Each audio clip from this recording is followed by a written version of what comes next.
in a situation like this, what does that mean? That is a message to the ATC, but as I'm saying, the communication channel is open to the ATC. So on the communication channel, they would have informed by transmitting a mayday or a PAN message, urgency or a distress requiring immediate assistance. I think and also, in addition, sure. No, Amit, I'll come back to you, but the point I wanted to make is, there are dynamic abnormalities. Sanjay Lazar joins us as well. Sanjay, I'll come to you in a moment. There are, if there is a grave in-flight emergency, a pilot has to return immediately. The fact that you've got a pilot quite clearly flying, a particular routing, doing circuits of the airfield several times, seems to indicate that this may not be something which is necessarily getting worse, at least not in the air. If that is the case, Amit, could we perhaps deduce that this is not an immediately grave danger, that if there is a danger, it might happen as it tries to make its approach, or perhaps the pilots already have a fix on what's happening? So the emergency, as we see, like if there's an engine fire or a hydraulic engine failure, dual engine failure, which means there's an immediate dire emergency. So this does not seem to be like that since they have been holding. But in case of hydraulic or multiple aircraft has got multiple hydraulics. So this could be a single hydraulic failure which has affected the landing gear extension and retraction. And there are two additional hydraulic systems available which are powering the flight controls and other systems. So this is not such a big emergency. So the aircraft is flyable. It is only that if there is an issue with the hydraulic system, if there is an issue with the undercarriage on the Boeing 737-800 aircraft, which is what I believe this is, do the redundancies kick in from the other hydraulic systems to ensure that you can lock a landing gear in place prior to landing, or do you revert to the manual drop technique, which is very much a last resort? So either the landing gear, from what it seems, the landing gear has not retracted or partially retracted. So emergency drop is always available. So one system powers the landing gear. Okay, according to flight radar, the aircraft has just landed. Be with us for a moment. Be with us for a moment right now. Flight radar seems to indicate at this stage that the aircraft may actually have touched down. I am just taking a look at flight radar myself. It does appear to have landed, and it does appear to be taxiing back or taxiing to Tiruchirappalli International Airport on its own power at this juncture. So I think, Sanjay, come in over here. This is what flight radar is indicating. The ground speed is low at this stage, and we should get a few more details in the next few minutes. I'm just trying to get more information on this. Yeah, the altitude is 0. It has landed. Just the ground speed is 6 knots. It's under control, gentlemen. It's under control. So right, ground speed is 6 knots, 9 knots. So that's okay. Sanjay. Yes, thankfully everything is okay. Vishnu, like Captain Amit was saying also, and also like to add, on social media and everywhere, people are just speculating wildly. Apparently, I got information from Trichy itself that it was a undercarriage problem, happened on takeoff. So the pilot in command just started doing circuits because it was a 3-hour flight to Sharjah. Obviously, they're laden with fuel, so the fuel would be much above their maximum landing weight. So he had to dump fuel. So for the last hour and a bit, they've been doing it. His aircraft is VTAYB, and it seemed to be everything normal. I read a lot of posts and tweets and people calling and saying, it's going to be a belly landing, the undercarriage. Apparently, the undercarriage was not retracting. So this happened just on takeoff. So obviously, they've done whatever the rounds, and they didn't squawk 7700. So obviously, it means it wasn't something of great criticality. They were in touch with ATC, I understand, as well as their IOCC. So all's well that ends well. I just hope, people realize that, there is a pilot in command, there is a cockpit crew who are fully trained, and, we shouldn't be wildly going crazy about this on all these social media, Instagram, Twitter, and that's the sad part, Yeah. No, I couldn't agree more. Amit, we've been discussing aviation for years now. When this gets played out real time on social media by non-experts or those who don't really understand aviation, then you always potentially get into a panic type situation which doesn't reflect the reality of modern aviation. A 737-800 has what, 3 hydraulic systems, right? Yes. And there are multiple techniques which pilots use, to deal with a situation like this, including manually dropping an undercarriage if it's only partially retracted. What the pilot was doing over here was the safest and most sensible thing. Burn more fuel, make the plane lighter, it'll be a safer landing. It's done perhaps several times in a week in different flights around the world, right? Amit?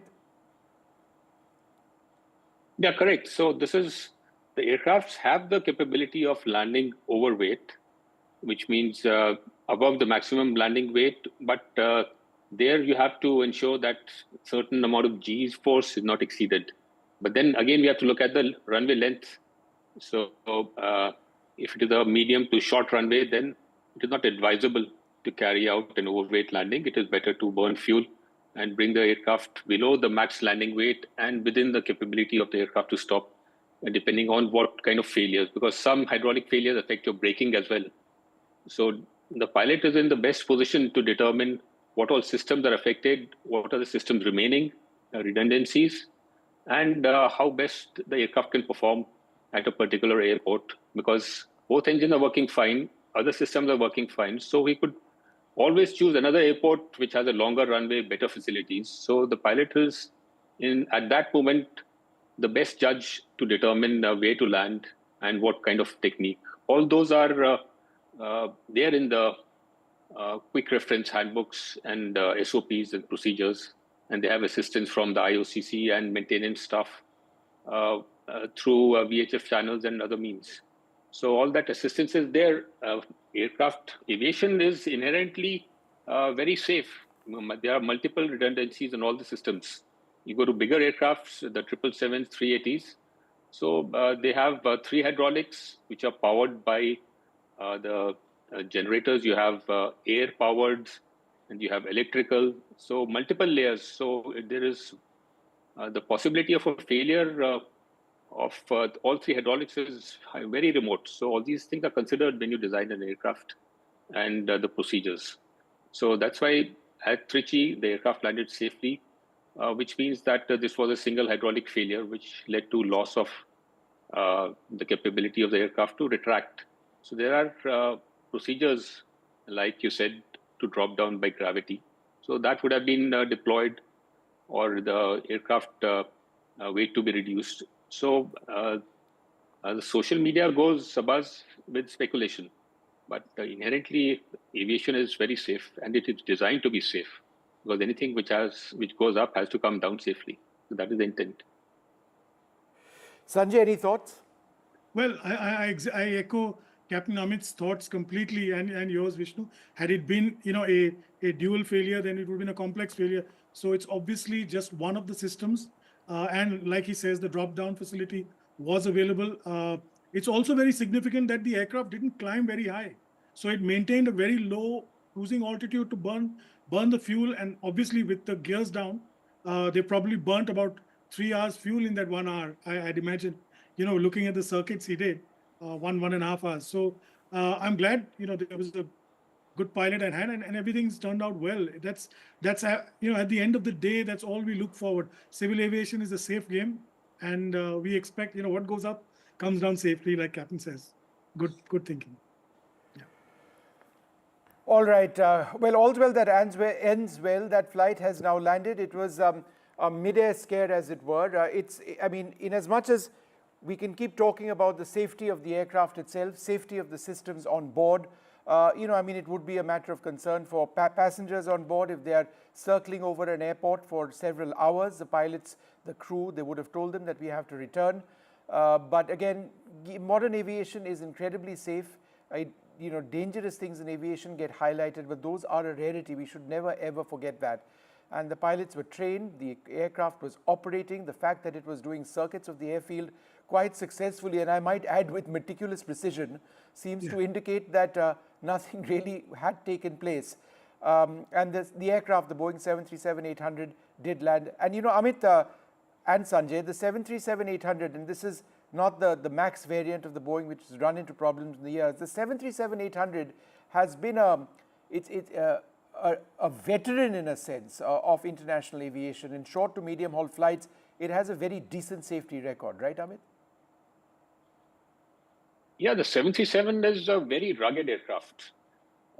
It was not Sully, where the first dual engine failure happened. It was on a 737 I see. Aircraft coming from South America, which landed on a grassy patch next to a river. After entering a storm, both engines flamed out. And it has capability to land on unpaved surfaces as well. So it is a very tough aircraft. And it is designed such, even the height of the aircraft, that can be serviced from the ground, the repairs, and everything. The redundancy factors are also built in, which have been built in, are quite high. The aircraft has been modernized, but the basic systems remain the same, which were designed in the late 1970s. So the aircraft is the mainstay of Boeing, and it is a very safe aircraft. That's why most of the countries have 737s, especially where you have difficult terrain, etc., difficult weather. So this aircraft is capable of handling short fields, landing at very, I remember with Indian Airlines, we used to land in the Northeast 4,500, 5,000 feet runways, very short runways, and very small aprons wherein you have to squeeze in 2 or 3 aircraft. So the pilots used to do it very skillfully. Dibrugarh, Tezpur, Dimapur, so all these airfields, Imphal. So it's a very stable and safe aircraft. Right. No doubt.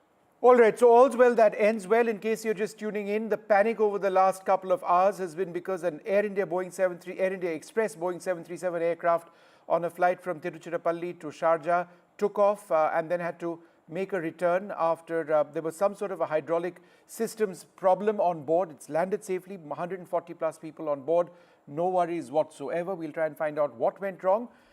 Those passengers would want to be on another flight back to Sharjah sooner than later. Thanks very much for being with us. We'll take a short break. Up after that, we'll continue with our regular programming and take a look at the latest on the ground situation in Lebanon. Stay tuned.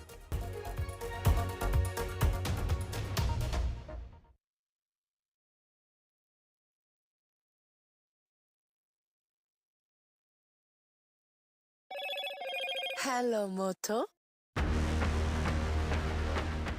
Motorola Edge 50 Pro, world's first AI-powered pro-grade camera. 22 die after Israeli strikes hit Beirut, Prime Minister Modi meets the US State Secretary Mr. Blinken, and Noel Tata will succeed Ratan Tata. Those are some of the headlines we've been tracking. Also, an Air Force trial run at the Navi Mumbai airport. That's going to be the second airport in the Maharashtra, the Mumbai area.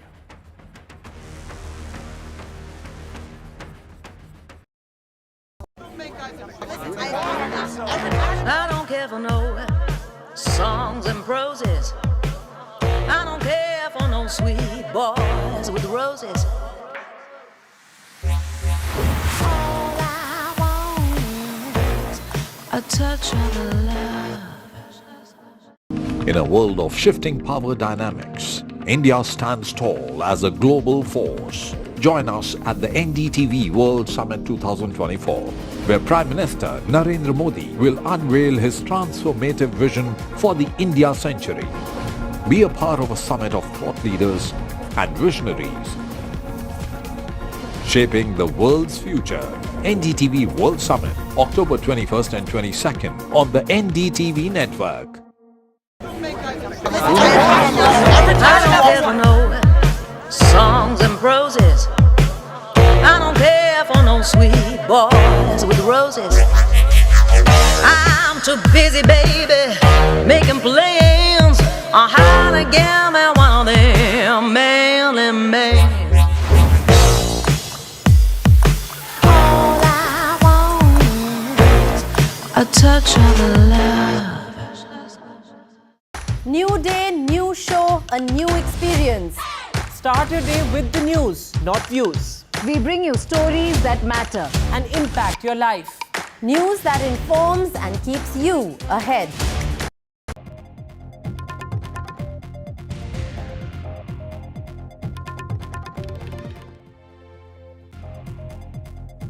Good evening. Our big story: Israel has launched fresh attacks on Lebanon, including strikes in central Beirut and against Hezbollah targets. An Israeli attack in central Beirut reportedly resulted in 22 deaths and 117 injuries. The situation has impacted UN operations, with peacekeepers being caught in the conflict, leading to strong international reactions, including from India. Remember, there are more than 900 Indian peacekeepers in southern Lebanon, though most of them were not in the headquarters of the UN peace mission when it was struck. My colleague Mohammed Ghazali has been on the ground in Beirut for the last couple of days and sent us this report. The situation in Beirut remains tense. 24 hours almost after the attack on the residential areas, there has been reports of UNIFIL members near the Israel-Lebanon border getting attacked by IDF.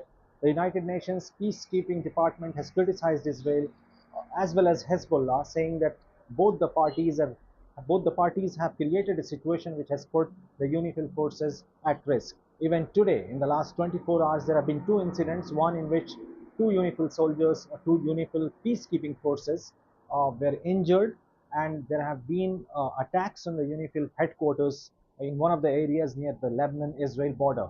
Meanwhile, the Russian president and Iranian president have met in Turkmenistan, and perhaps the Iranian president has asked assistance from the Russian president, Mr. Putin, for the attacks which have been going on by Israel inside Syria, inside Lebanon, and also an attack which is still awaited in the Iranian territory, because Israel had said that it will exact the price from Iran for launching those ballistic missiles into Israeli territory. Meanwhile, the other developments include that Israeli forces as well as Hezbollah is engaged in ground combat, and besides that, both the parties have been attacking each other's territory through aerial bombardment.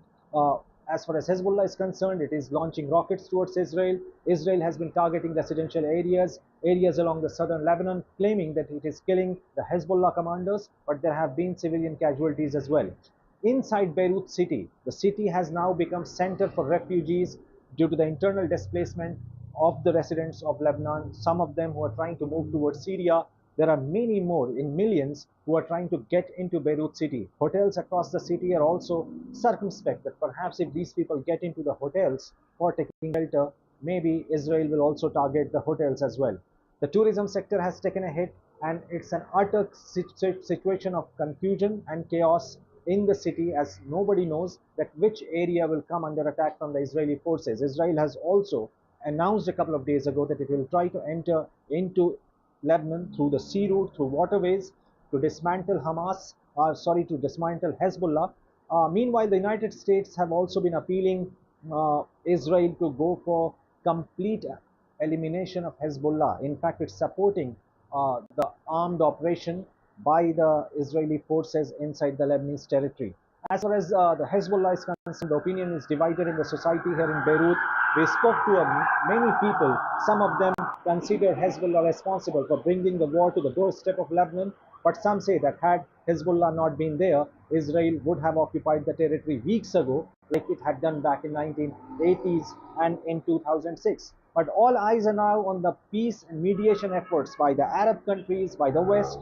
Iran has also perhaps warned the Arab countries that they should not allow their airspace to be used by either of the parties who are involved in the conflict, else they will also face retaliation on their oil reserves by Iran. So a lot of developing situation in the Middle East right now, but aerial bombardments and attacks in Beirut as well as in other areas of Lebanon continues. Civilian casualty is high, and yet another day of chaos in one of the most peaceful countries in Middle East. In Lebanon, Mohammed Ghazali for NDTV. The situation in Beirut remains tense. Well, let's just bring you the latest ground situation on a day when there have been further attacks which have taken place from Israel. The United Nations worried as well. Their facilities, remember, there has been a UN peacekeeping mission on the ground in South Lebanon for several years now, and it's been the second consecutive day when there have been, that facility has been hit somewhat. No casualties, however. We will however, track the situation with many attacks now taking place in Beirut as well. After 2 days of calm, the people of Beirut once again found themselves under siege. Israeli airstrikes in central Beirut killed 22 and injured 117, with this attack being the deadliest on the city centre in recent days. جينا عند خينا هربنا يعني منقسم جينا عند خي بس كنا قاعدين على البرندة الاولاد احنا قاعدين بالصالون فجأة ما شفنا الا شيء دفشنا لجوا عاد لو ظهرنا لبرا نحن اخواتي صرنا نمر على الاولاد هذا بالخي هون محمد خير رجعوني وهم بده يروح الواحد تلك اسرائيل انه حزب الله مخبي صواريخ بين العالم خلي امريكا وكل العالم تعرف اسرائيل حزب الله ما بيخبي صواريخ بين العالم ولا مستعد يخبي صواريخ بين العالم. The strike in central Beirut came after an attack in South Lebanon, which injured 2 UN peacekeepers, drawing widespread condemnation from countries such as Italy, France, and China. Meanwhile, the UN called the strike a grave violation of international law. The soldiers that were wounded were Indonesian. They belong to ASEAN. And obviously, I condemn the fact that there was